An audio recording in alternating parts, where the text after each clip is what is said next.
Hello my lovely dear student, कैसे आप सभी। I hope everything is fine.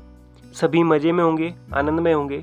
मैं आप सभी का साथी, मेंटर, टीचर धर्मेंद्र सिंह डोलिया स्वागत करता हूं आप सभी का अपने YouTube channel easy to learn में। इजी टू लर्न बोले तो the simplest way of learning. Guys, आज हम इस वीडियो लेक्चर के अंदर अपने जो बचे हुए प्रीपोजिशंस जो है उनके बारे में पढ़ने वाले हैं। इससे पहले मैंने प्रीपोजिशन का पार्ट फर्स्ट बनाया है, जहाँ पर हमने समथिंग 15 प्रीपोजिशंस के बारे में पढ़ा है। हमने उस वीडियो लेक्चर में पढ़ा था कि प्रीपोजिशंस क्या होती हैं, प्रीपोजिशन को कैसे यूज़ किया जाता है, प्रीपोजिशन को यूज़ करते समय हमें किन किन कॉमन रूल्स को ध्यान में रखना है, ओवरऑल प्रीपोजिशंस कितनी होती हैं और उन सभी प्रीपोजिशंस में से कितनी प्रीपोजिशन ही ऐसी होती है जो अपने एग्ज़ाम में पूछी जाती है, अपने एग्ज़ाम लेवल के अकॉर्डिंग इम्पोर्टेंट होती है। सारी प्रीपोजिशंस को मैंने बहुत ही आसान तरीके से समझाया है। सभी प्रीपोजिशंस को मैंने उनके कंपैरेटिव प्रीपोजिशंस के साथ में कंपेयर करके बताया। एक एक प्रीपोजिशन के सारे रूलों को मैंने बहुत ही आसान तरीकों के साथ में, फंडों के साथ में समझाया है। आप जाइए उस वीडियो लेक्चर को देखिए। अगर आपने नहीं देखा है तो वहाँ पर आपके प्रीपोजिशन से रिलेटेड सारे डाउट जो है वो क्लियर हो जाएंगे। सारा अपना बेसिक नॉलेज जो है मैंने वहाँ पर प्रोवाइड करवाया है। अब यहाँ पर हम जो अपने बचे हुए प्रीपोजिशंस जो है उनके बारे में पढ़ने वाले हैं। आप पहले उस वीडियो लेक्चर को भी देखिए, देन इस वीडियो लेक्चर को देखिए, ताकि अपना प्रीपोजिशन से रिलेटेड कोई भी डाउट ना रहे। एग्जाम में अच्छे से अच्छे मार्क्स हम कैरी कर पाएँ। बिना वेट किए शुरू करते अपने आज की इस वीडियो लेक्चर को। वीडियो पसंद आए तो लाइक कीजिएगा, शेयर कीजिएगा अपने फ्रेंड के साथ में, और हाँ, सब्सक्राइब और कमेंट करते रहिए ताकि मेरे को भी मोटिवेशन मिलता रहे और इसी टाइप की वीडियोस और भी मैं बनाता रहूँ।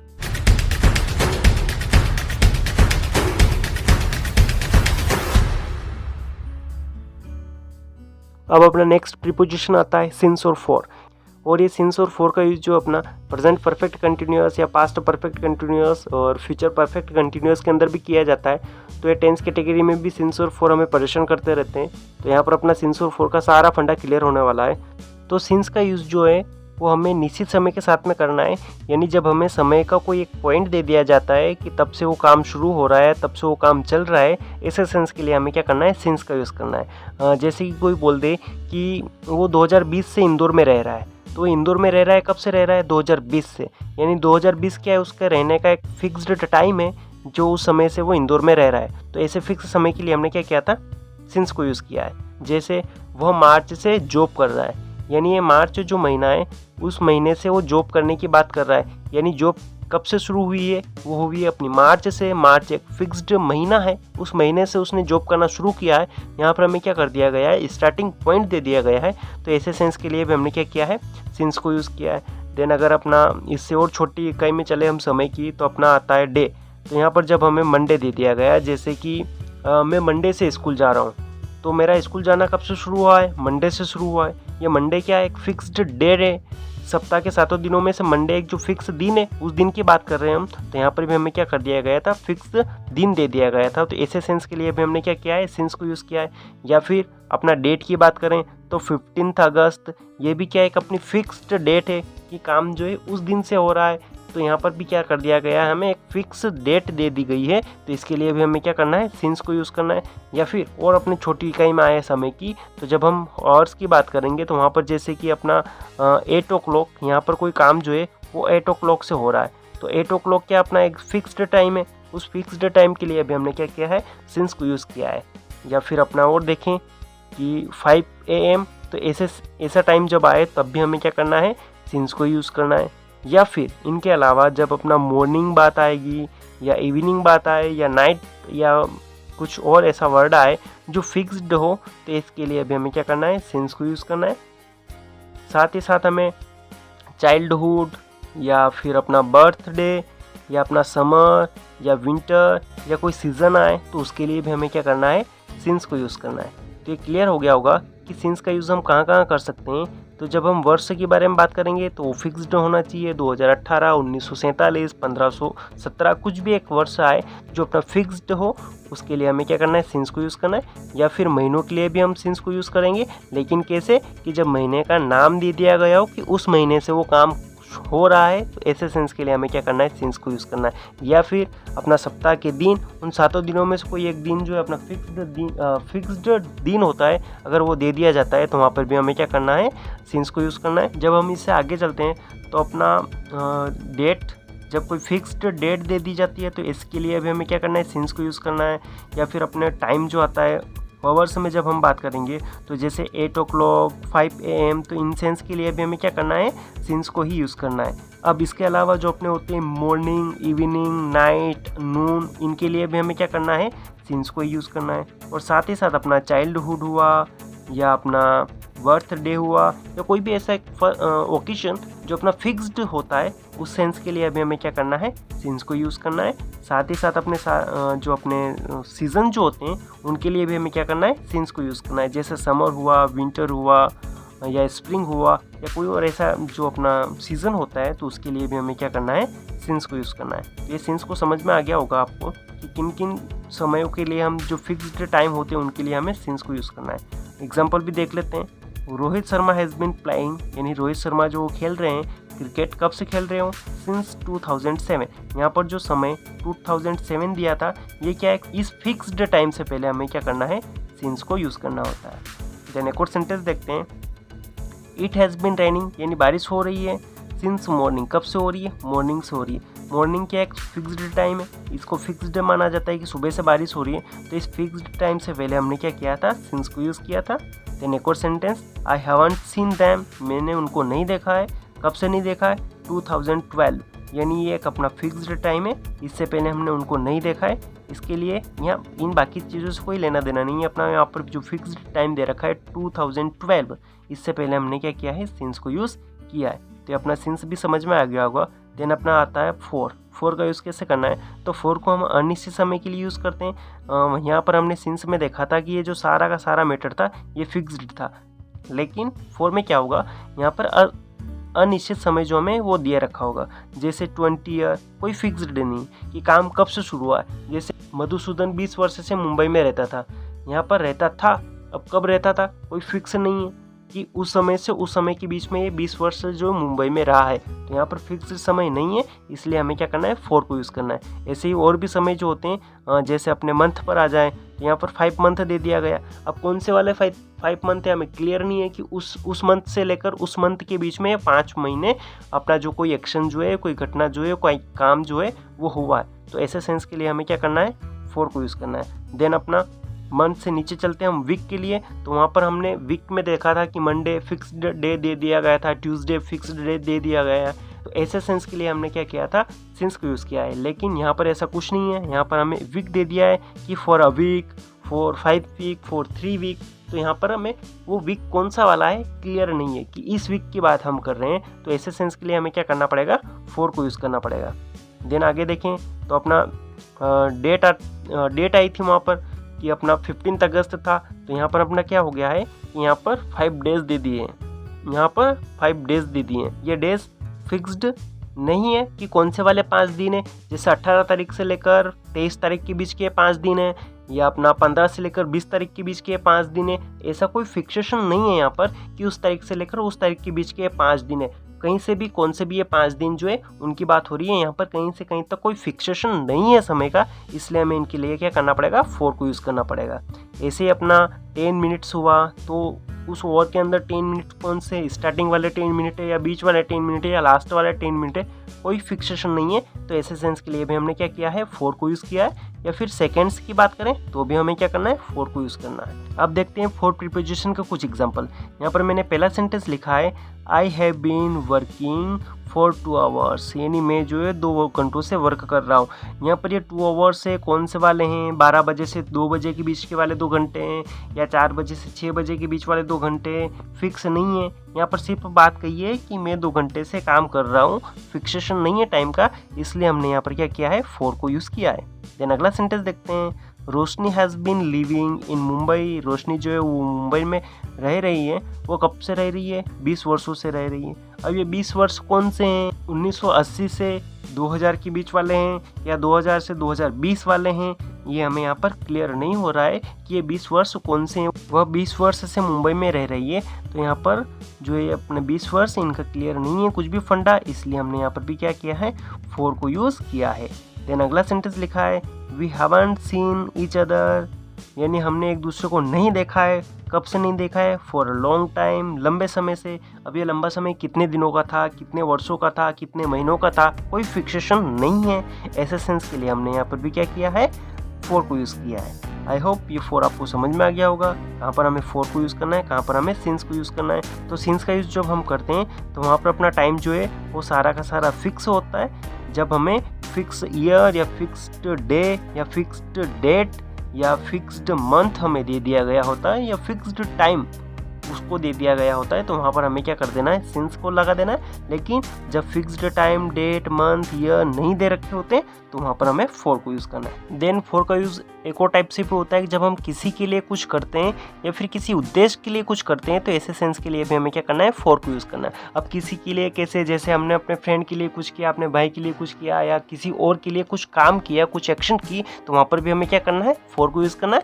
या फिर किसी उद्देश्य के कारण हमने कुछ काम किया है तो ऐसे सेंस के लिए भी हमें क्या करना है? फॉर को यूज़ करना है। जैसे मैं बोलूँ कि मैंने ये बुक अब स्टडी के लिए खरीदी है तो I purchase this book for study, यानी उस बुक को खरीदने का उद्देश्य क्या था? स्टडी था। इसके लिए हमने क्या किया है? फॉर को यूज़ किया है। जैसे मैं कहूँ कि I wear this old trouser, यानी मैंने ट्राउजर जो है, ओल्ड ट्राउजर जो है पहनी है। क्यों पहनी है? पेंटिंग के लिए। यानी मैंने ओल्ड ट्राउजर जो है वो पेंटिंग के लिए पहनी है। और पेंटिंग करने से अपने जो क्लॉथ्स जो है वो बिगड़ जाते हैं, उनके ऊपर पेंट स्प्रेड हो जाता है सभी तरफ। सो इसके लिए मैंने क्या किया है? इस ओल्ड ट्राउज़र को पहना है। तो मेरा ओल्ड ट्राउज़र पहनने के पीछे उद्देश्य क्या था? कि मेरे को पेंटिंग करना था। तो इस उद्देश्य के लिए हमने क्या किया है? इस ओल्ड ट्राउज़र को पहना है। तो यहाँ पर इसलिए हमने क्या किया है? फॉर को यूज़ किया है। देन एक और सेंटेंस लिखा है, आई बॉट दिस लैपटॉप, मैंने ये लैपटॉप खरीदा है। अब किसके लिए खरीदा है? माई सिस्टर के लिए, यानी मेरी बहन के लिए मैंने इस लैपटॉप को खरीदा है। तो किसी के लिए सेंस में हमने क्या किया है? फॉर को यूज़ किया है। या फिर किसी उद्देश्य के सेंस में भी हमने क्या किया था? ट्राउज़र के साथ में और पेंटिंग के साथ में यहाँ पर हमने फॉर को यूज़ किया था कि आई वेयर दिस ट्राउजर, मैंने इस ओल्ड ट्राउजर को पहना है। और क्यों पहना है? कारण क्या है? इसके पीछे उद्देश्य क्या है? कि मैं पेंटिंग करने वाला हूँ। देन हम आगे चलते हैं। नेक्स्ट प्रीपोजिशन आता है अपना फ्रॉम। फ्रॉम का यूज़ जो होता है कि कहीं से आने के लिए या कहीं का होने के अर्थ में हमें करना है। कहीं का होने का अर्थ मतलब जिस प्लेस पर अपना जन्म हुआ है, जहाँ से हम रहने वाले हैं, या अपना ओरिजिन प्लेस जो है वो जब हमें मेंशन करना होता है तो वहाँ पर भी हम फ्रॉम यूज़ करते हैं। या जब हम एक प्लेस से दूसरे प्लेस पर आते हैं तब भी हम क्या करते हैं? फ्रॉम को यूज़ करते हैं। तो यहाँ पर सेंटेंस देखते हैं, जैसे Ayansh is coming from Delhi. Ayansh जो है वो दिल्ली से आ रहा है, वो दिल्ली जो है उस प्लेस से दूसरे प्लेस पर आ रहा है। तो इसके लिए हमने क्या किया है? फ्रॉम प्रीपोजिशन को यूज़ किया है, क्योंकि एक प्लेस से दूसरे प्लेस पर हम क्या हो रहे हैं? आ रहे हैं। और एक प्लेस से दूसरे प्लेस पर जब हम जाते हैं तो वहाँ पर हम टू प्रीपोजिशन को यूज़ करते हैं। जैसे I am going to school, तो यहाँ पर हम एक प्लेस से दूसरे प्लेस स्कूल को जा रहे हैं, तो इसके लिए हमने टू को यूज़ किया है। ये आगे मैं बताने वाला हूँ। अभी हम फ्रॉम को पढ़ रहे हैं, तो एक प्लेस से आने के लिए हम क्या करेंगे? फ्रॉम को यूज़ करेंगे। या फिर दूसरी बात की, जब हम किसी प्लेस के होते हैं, ओरिजिन हम वहीं से होते हैं, अपनी उत्पत्ति वहीं से होती है, या अपना जो नेटिव प्लेस जो है हम रहने वाले वहीं के होते हैं, तो इसके सेंस में भी हमें क्या करना है? फ्रॉम को यूज़ करना है। जैसे आई एम फ्रॉम इंडिया, मैं इंडिया से हूँ, तो ऐसे सेंस के लिए भी हमने क्या किया है? फ्रॉम को यूज़ किया है। और फ्रॉम का यूज़ जो हम किसी स्रोत के लिए करते हैं, यानी कोई नॉलेज, कोई इन्फॉर्मेशन, कोई ऑब्जेक्ट जहाँ से हमें मिलता है, तो उस प्लेस से पहले भी हमें क्या करना है? फ्रॉम को यूज़ करना है। जैसे मैंने लिखा है वी गेट मिल्क, हम मिल्क जो वो प्राप्त करते हैं, कहाँ से करते हैं? काऊ से करते हैं। काऊ अपना क्या स्रोत है? ये मिल्क मिलता कहाँ से? हमें काऊ से मिलता है। ये काऊ जो है इस मिल्क का ओरिजिन प्लेस है, इससे हमें मिल्क मिलता है। तो इस काऊ से पहले हमने क्या किया था? फ्रॉम प्रीपोजिशन को यूज़ किया था, क्योंकि मिल्क जो है उसका स्रोत कौन थी? काऊ थी। देन एक और सेंटेंस लिखा है मैंने, आई टुक दिस कोटेशन, मैंने ये कोटेशन लिया है। कहाँ से लिया है?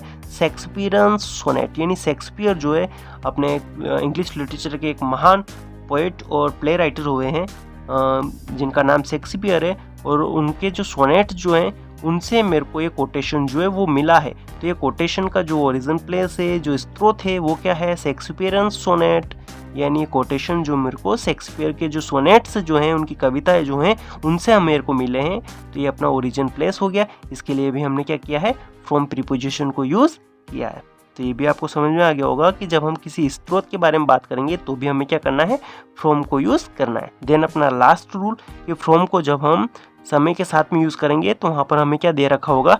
स्टार्टिंग पॉइंट दे रखा होगा समय का, कि काम तब से शुरू हो रहा है और वो काम कंटिन्यूअस है, वो काम कंटिन्यूअस है। ऐसे सेंस के लिए हमें क्या करना है? फ्रॉम को यूज़ करना है। जैसे ही इज़ ब्लाइंड, वो अंधा है। कब से है? चाइल्डहुड से, बचपन से ही वो अंधा है। तो यहाँ पर हमने क्या कर दिया? फ्रॉम को यूज़ कर दिया।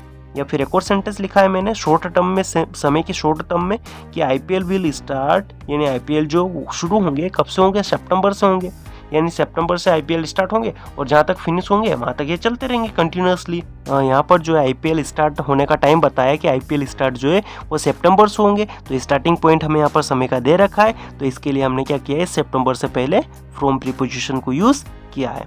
तो ये फ्रॉम प्रीपोजिशन भी आपको समझ में आ गई होगी। देन अपना नेक्स्ट प्रीपोजिशन आता है टू। टू का यूज़ हमें कैसे करना है, तो टू का यूज़ करते समय हमें सिर्फ एक रूल को ध्यान में रखना है कि जब हम किसी एक स्थान से दूसरे स्थान की तरफ मूवमेंट करते हैं तो इस सेंस के लिए हमें क्या करना है, टू यूज़ करना है।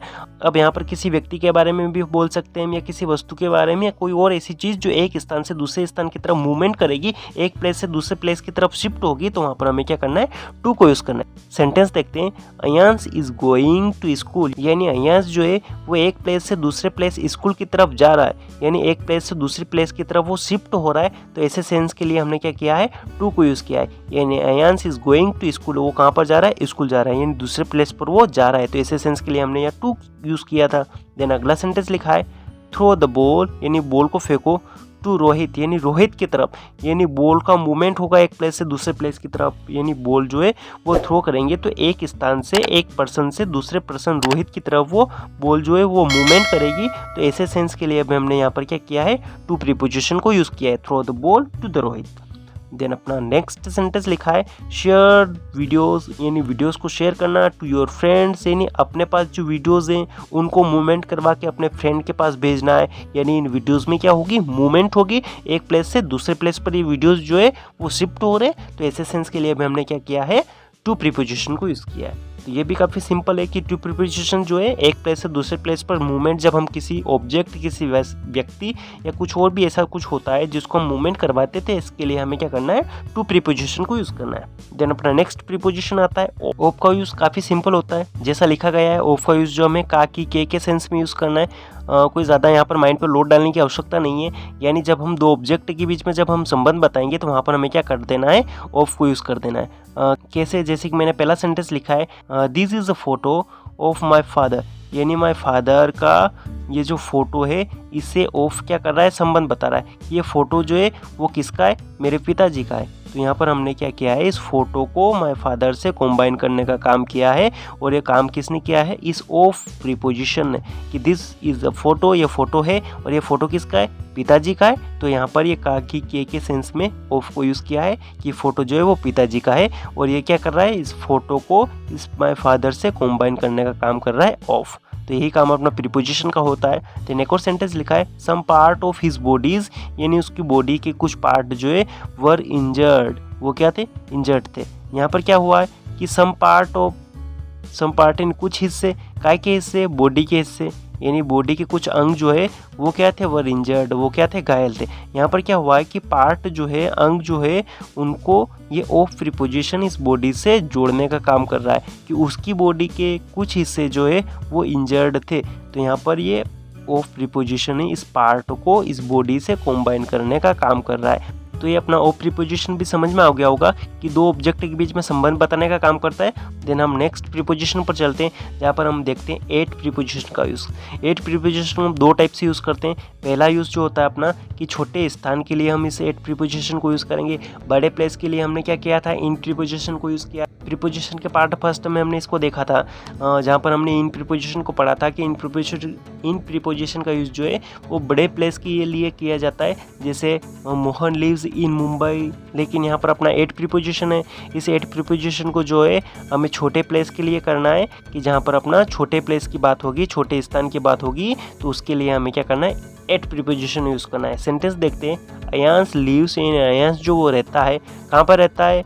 अब यहाँ पर एक तो लिखा है गांधीनगर और एक लिखा है मुंबई। तो मुंबई तो क्या अपना बड़ा प्लेस, एक बड़ा शहर, सिटी, उसका नाम लिखा है यहाँ पर। तो इसके लिए तो हमने क्या किया है, बड़े प्लेस के लिए तो इन प्रीपोजिशन को यूज़ किया है। लेकिन ये मुंबई के अंदर एक छोटा जो अपना कॉलोनी जो है उसके अंदर ये रह रहा है, वो है अपना गांधीनगर। इस छोटे से गांधीनगर जो है कि मुंबई के अंदर छोटा सा प्लेस है, उसके अंदर वो रह रहा है। तो इस छोटे प्लेस से पहले हमने एट प्रीपोजिशन को यूज़ किया है।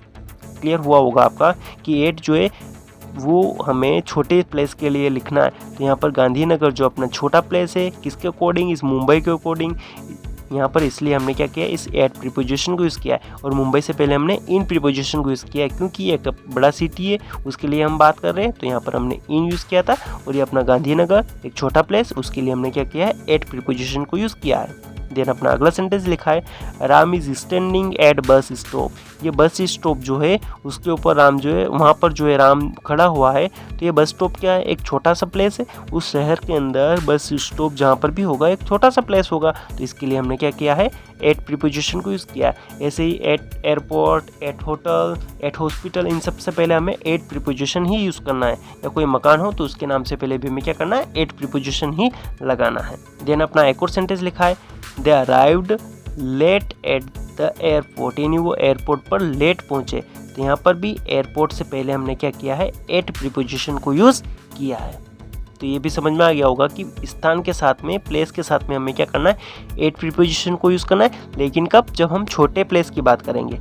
देन अपना एट का यूज़ एक और होता है समय के साथ में भी, कि समय के साथ में जब हम घंटों व उम्रों में बात करेंगे, जब समय जो अपना घंटों में दिया रखा होगा या फिर उम्र में दे रखा होगा, तो ऐसे सेंस के लिए भी हमें एट को यूज़ करना है। या फिर जब हम बात करें कि किसी खास अवसर या त्यौहार की, जब हम सेंटेंस के अंदर बात करेंगे, कोई स्पेशल ओकेजन होगा, तो उसके लिए भी हमें क्या करना है, एट प्रीपोजिशन ही यूज़ करना है। जैसे सेंटेंस लिखा है मैंने, द सीरियल बिगिंस, कोई सीरियल जो है वो 9 o'clock को स्टार्ट होती है एवरी डे, यानी हर रोज़ वो जो सीरियल है वो 9 o'clock को स्टार्ट होती है, वो चलती है। तो यहाँ पर क्या है, 9 o'clock टाइम है, और वो भी क्या दे रखा है, घंटों में दे रखा है। तो इसके लिए हमने क्या किया है, एट प्रीपोजिशन को यूज़ किया है। देन एक और सेंटेंस देखते हैं, आई ऑफन टेक डिनर, यानी मैं जो है डिनर वो लेता हूँ, वो कब लेता हूँ, एट नाइट, यानी नाइट से पहले भी हमने क्या किया है, एट को यूज़ किया है। ऐसे अपना आफ्टरनून के साथ में भी हमें क्या करना है, एट को ही यूज़ करना है।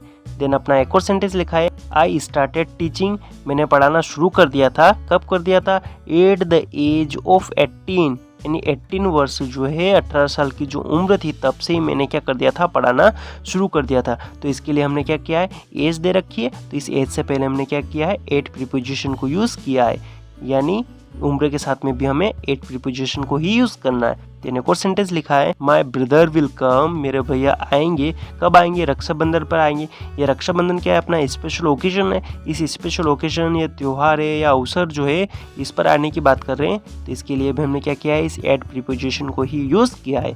यानी एट प्रीपोजिशन जो है वो घंटों के साथ में या उम्र के साथ में जब हम बात करेंगे तो वहाँ पर यूज़ करेंगे, या फिर कोई खास अवसर होगा या त्यौहार होगा तो भी हमें क्या करना है, एट प्रीपोजिशन को ही यूज़ करना है। तो ये एट प्रीपोजिशन भी आपको समझ में आ गई होगी। देन हम अगली प्रीपोजिशन पर चलते हैं, जहाँ पर हम देखते हैं अक्रॉस और थ्रू को।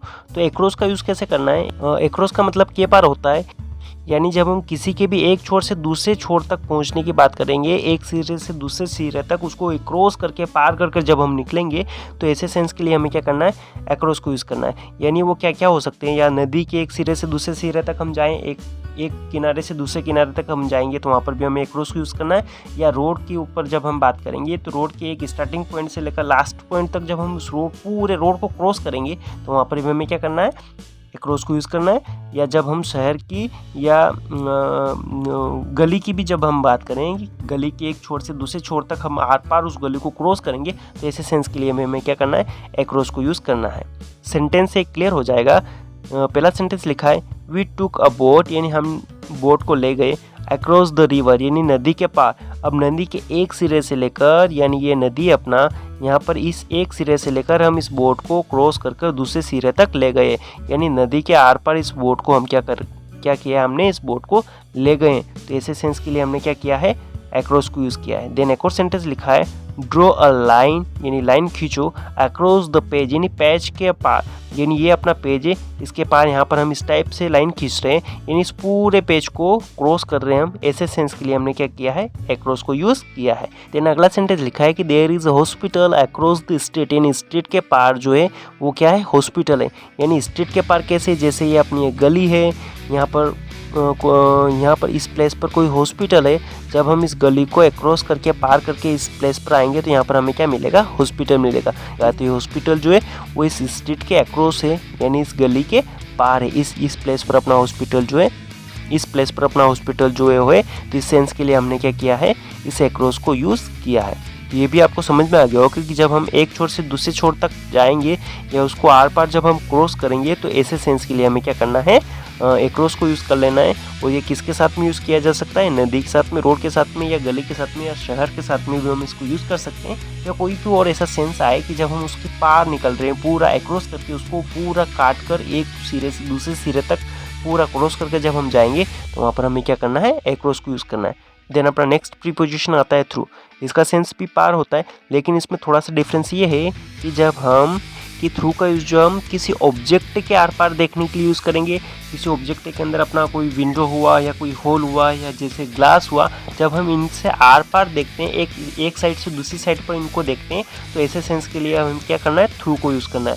यहाँ पर भी के पार हो रहा है, जैसे विंडो के पार या ग्लास के पार या होल के पार हमने देखा है, तो ऐसे सेंस के लिए हमने क्या किया है, थ्रू को यूज़ किया है। या फिर एक और यूज़ होता है इसका कि जब हम ऐसे प्लेसेस से होकर निकलते हैं जिनमें सिर्फ आने जाने का रास्ता होता है, कोई ऑब्जेक्ट उसके अंदर से सिर्फ ऑब्जेक्ट ही गुजर पाता है और कोई और दूसरा ऑब्जेक्ट वहाँ से नहीं गुजर सकता है एक साथ, तो ऐसे सेंस के लिए हमें क्या करना है, थ्रू को यूज़ करना है। ये सेंटेंस से क्लियर हो जाएगा। जैसे मैंने पहला सेंटेंस लिखा है, आई पीप्ड, मैंने झाँका, इनसाइड, अंदर की तरफ, थ्रू अ होल, एक होल जो है उसके थ्रू, यानी उसके द्वारा मैंने आर पार देखा है। तो यहाँ पर होल जो है उसके थ्रू, उसके आर पार देखने की बात कर रहे हैं, तो यहाँ पर हमने क्या किया है, थ्रू को यूज़ किया है, थ्रू प्रीपोजिशन को यहाँ पर हमने यूज़ किया है। एक और सेंटेंस लिखा है, एलपीजी गैस पास्ड, यानी एलपीजी गैस जो है वो गुजरती है, कैसे गुजरती है, थ्रू पाइप, यानी पाइप जो है उसके अंदर से होकर गुजरती है। तो यहाँ पर पाइप के अंदर सिर्फ गैस के गुजरने के ही स्थान है और कोई ऑब्जेक्ट उसके अंदर प्रवेश नहीं कर सकता है। काफ़ी संकरा जो होता है वो अपना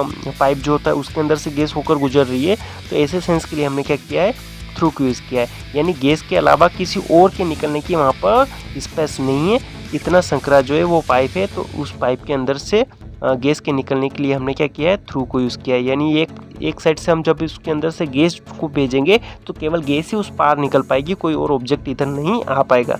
ऐसे सेंस के लिए हमने क्या किया है, थ्रू को यूज़ किया है। देन एक और सेंटेंस लिखा है, आई कांट वॉक, मैं नहीं चल सकता, थ्रू दिस स्टेट, इस स्टेट के अंदर जो है मैं इस स्टेट के आर पार नहीं गुजर सकता। क्यों? क्योंकि ये काफ़ी संकरी है, इसलिए मैं यहाँ पर इसके आर पार नहीं गुजर सकता हूँ। तो इस सेंस के लिए हमने क्या किया है, थ्रू प्रीपोजिशन को यूज़ किया है। तो ये भी क्लियर है कि जब हम किसी ऑब्जेक्ट के आर पार देखेंगे, जहाँ पर हम आर पार देखकर एक साइड से दूसरी साइड पर देखने की बात कर रहे होंगे, तो वहाँ पर भी हमें क्या करना है, झाँक कर देखने की बात करेंगे तो वहाँ पर हमें क्या करना है, थ्रू को यूज़ करना है। या फिर दूसरा यूज़ कि जब हम ऐसे प्लेसेस से होकर निकलने की बात करेंगे किसी ऑब्जेक्ट की जो काफ़ी संकरे होते हैं, एक के अलावा किसी और दूसरे ऑब्जेक्ट को आने के प्लेस नहीं मिलता है, वहाँ पर जगह नहीं मिलती है, स्थान नहीं मिलता है, तो ऐसे सेंस के लिए भी हमें क्या करना है, थ्रू प्रीपोजिशन को ही यूज़ करना है।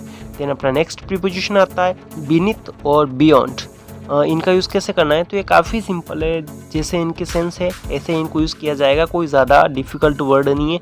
बीनीथ का मतलब होता है के नीचे।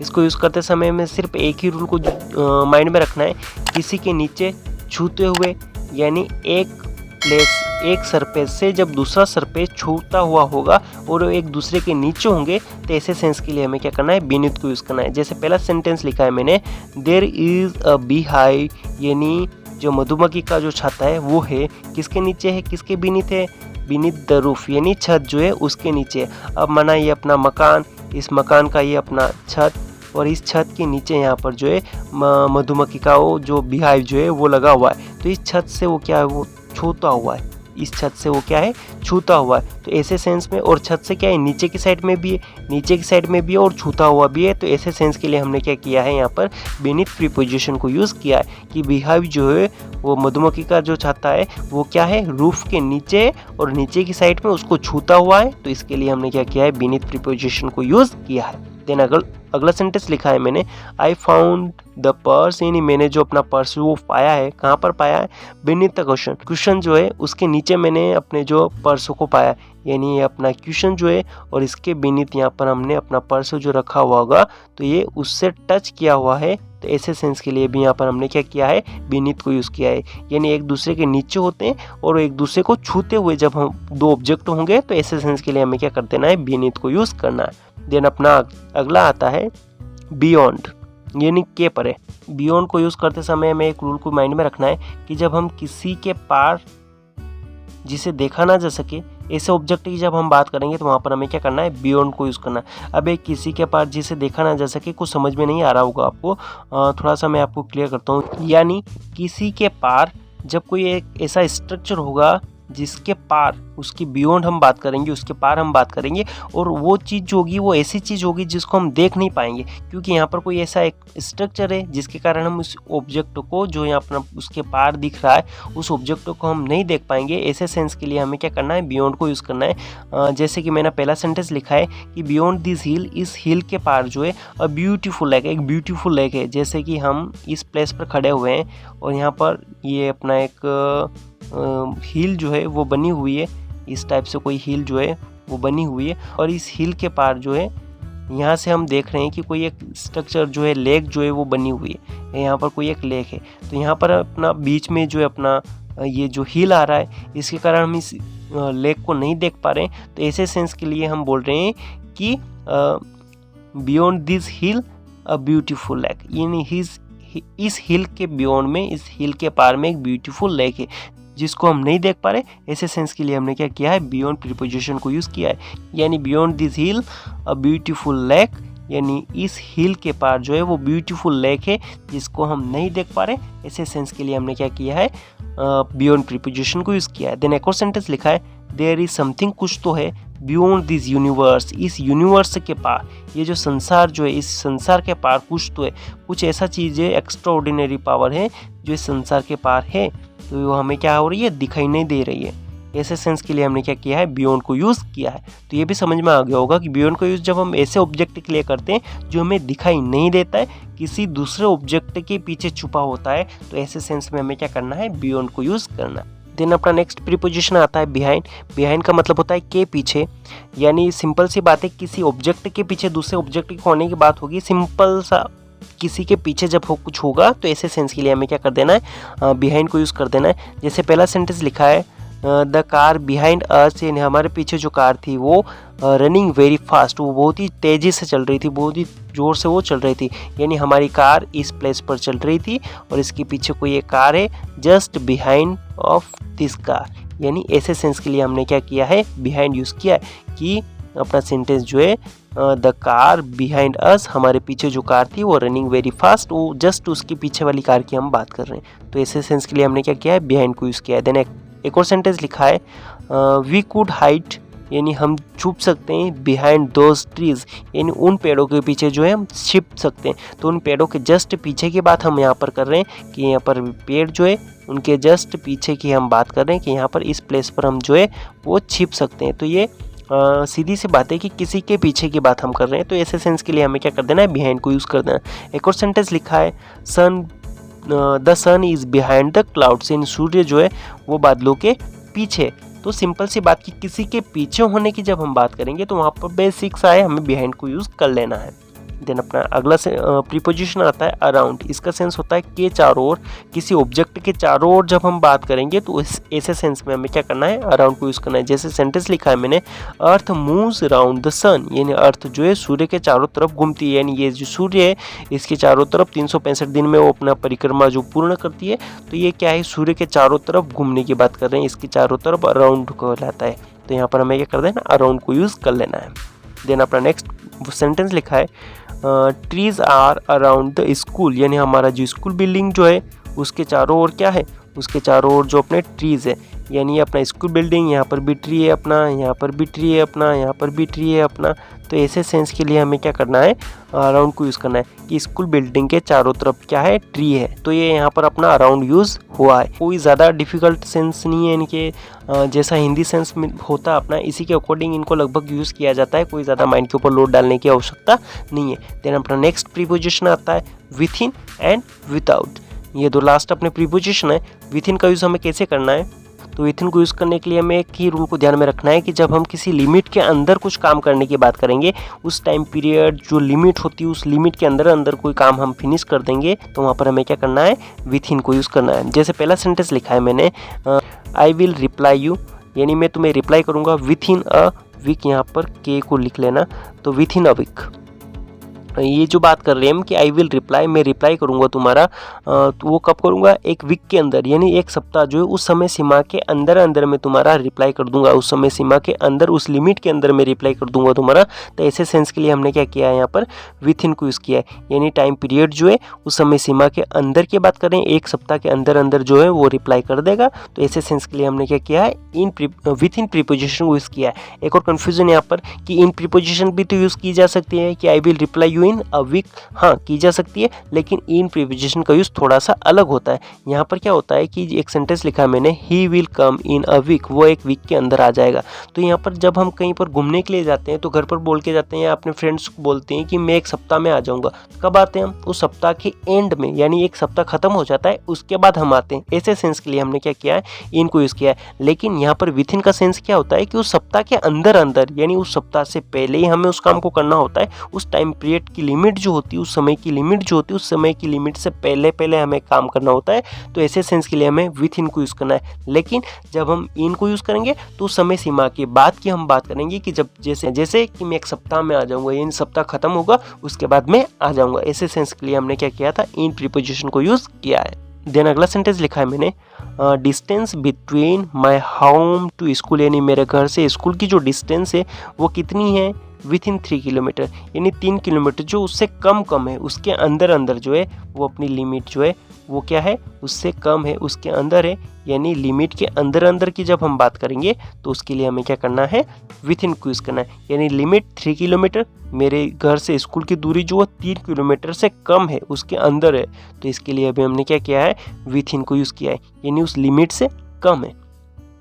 तो ये भी समझ में आ गया होगा, जब हम लिमिट की बात करेंगे और उस लिमिट से कम की बात करें हम करेंगे, उस लिमिट के अंदर की जब हम बात करेंगे तो ऐसे सेंस के लिए हमें क्या करना है, विथ इन प्रीपोजिशन को यूज़ करना है। देन अपना लास्ट प्रीपोजिशन विदाउट को यूज़ करना है, यानी इसका सेंस होता है के बिना, यानी जब हम किसी ऑब्जेक्ट के बिना कुछ करने की बात करते हैं तो ऐसे सेंस के लिए हमें क्या करना है, विदाउट प्रीपोजिशन को यूज़ करना है, यानी उस ऑब्जेक्ट के विदाउट, उसके बिना।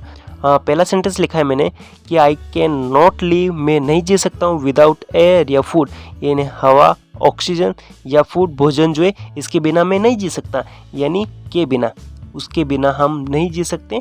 तो इसके सेंस में हमने क्या किया है, विदाउट को यूज़ किया है। देन एक और सेंटेंस लिखा है, I can't imagine my life, मैं अपनी लाइफ को इमेजिन नहीं कर सकता हूँ विदाउट यू, तुम्हारे बिना मैं अपनी लाइफ की कल्पना भी नहीं कर सकता हूँ। ऐसे सेंस के लिए हमने क्या किया है, विदाउट को यूज़ किया है। तो ये भी कोई ज़्यादा डिफिकल्ट नहीं है। विथ इन का यूज़ जो होता है वो लिमिट के अंदर की बात जब हम करेंगे तो उसके लिए करना है, और विदाउट को यूज़ जब हम करेंगे तो होता है किसी ऑब्जेक्ट के बिना, जब हम किसी के बिना की बात करेंगे उसके बजाय, उसके बगैर, तो उसके सेंस के लिए हमें क्या करना है, विदाउट प्रीपोजिशन को यूज़ करना है। तो ये लगभग विद इन और विदाउट प्रीपोजिशन भी आपको समझ में आ गए होगी। यहाँ पर मैंने लगभग आपको 30 प्रीपोजिशन के समथिंग समझा दी है। सारी प्रीपोजिशन काफ़ी सिंपल है, अच्छे से मैंने समझाई है, हर एक प्रीपोजिशन के एग्जांपल्स भी मैंने बताए हैं। सारी प्रीपोजिशन अच्छे से क्लियर हो गए होंगे आपके, अब कोई डाउट नहीं रहा होगा आपको प्रीपोजिशन से रिलेटेड। इसके अलावा भी आपके कोई और डाउट हो तो कमेंट बॉक्स में लिखिए ताकि मैं उनको क्लियर कर पाऊँ। 1 बाय 1 में सारे ग्रामर टॉपिकों को कवर करने वाला हूँ जो कि एनसीईआरटी इंग्लिश से रिलेटेड काफ़ी इंपॉर्टेंट होते हैं। उन सारे ग्रामर टॉपिकों को मैं पढ़ाने वाला हूँ। और हाँ, वीडियो पसंद आए तो लाइक कीजिएगा, अपने फ्रेंड के साथ में शेयर कीजिएगा और सब्सक्राइब करना बिल्कुल मत भूलिएगा ताकि आप भी इजी टू लर्न फैमिली के मेंबर बन सकें। इस वीडियो लेक्चर को यहीं ख़त्म करते हैं, मिलते हैं नए वीडियो लेक्चर में, नई एनर्जी, नए एंथुजियाज्म के साथ में, नए टॉपिक पर। Thanks for watching, thank you so much.